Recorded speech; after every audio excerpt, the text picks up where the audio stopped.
అంబేద్కర్ కోనసీమ జిల్లా పేరూరులో కూటమి ప్రభుత్వానికి ధన్యవాదాలు తెలిపారు సెట్టిబలిజ నాయకులు. దొమ్మేటి వెంకటరెడ్డి జయంతి రాష్ట్ర ప్రభుత్వం అధికారికంగా జయంతిగా ప్రకటించడంపై హర్షం వ్యక్తం చేశారు. కూటమి నేతల చిత్రపటానికి పాలాభిషేకం చేశారు. ఈ కార్యక్రమంలో అమలాపురం ఎమ్మెల్యే ఆనందరావు ముఖ్య అతిథిగా పాల్గొన్నారు. ఈడిగిలుగా పిలువబడే వారిని సెట్టిబలిజలుగా నామకరణం చేశారన్నారు. ఈ జాతికి ప్రత్యేక గుర్తింపు తెచ్చిన మహనీయుడు దొమ్మేటి వెంకటరెడ్డి అని తెలిపారు.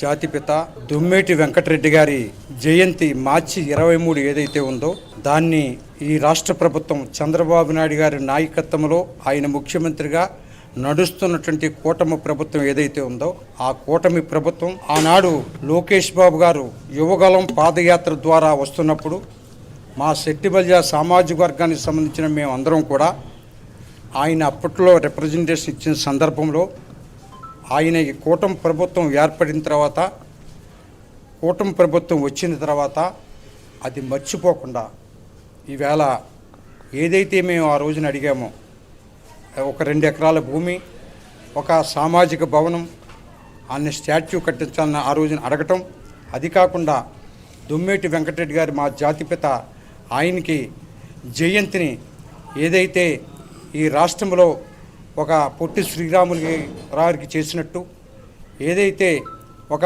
అల్లూరి సీతారామరాజు గారికి చేసినట్టు, ఏదైతే గొప్ప గొప్ప మహనీయులందరికీ కూడా చేస్తున్నట్టు జాతీయ స్థాయిలో అంబేద్కర్ గారికి, జ్యోతిరావు పూలే గారికి, ఇలాంటి మహానాయకులందరికీ కూడా ఏ రకంగా జాతీయ స్థాయిలో చేస్తున్నారో రాష్ట్ర స్థాయిలో మా జాతిపిత దొమ్మేటి వెంకటరెడ్డి గారు ఆయన మా కులం కోసం కష్టపడటమే కాదు, ఆ రోజున ఇవాళ ఎన్నో స్కూల్స్, బర్మాలో కూడా స్కూల్స్, ఇవాళ ఆయన సంపాదించిన డబ్బంతా కూడా ఎకరాలు దానాలు చేసి స్కూల్ కట్టించి ఈ సమాజంలో ఉంటే ప్రజలందరికీ కూడా ఉపయోగపడినట్టు గొప్ప నాయకుడు.